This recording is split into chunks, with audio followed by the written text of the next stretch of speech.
Virš 30 skundų šiemet jau sulaukė valstybinė kalbos inspekcija.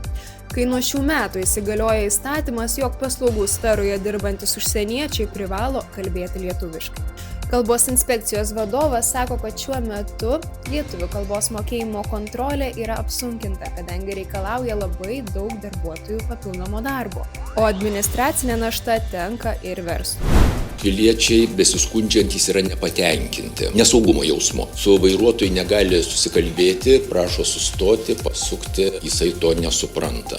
Iškviečiau pavėžėjas kažką ten nesusirientavo, net ten važiavo, aš su lagaminais išėjęs beveik visą valandą snieguose laukiau, šnekėjau, kitą atsiuntė ir panašiai. Negali būti paslauga įvykdyta deramai dėl to, kad nevartojama valstybinė kalba.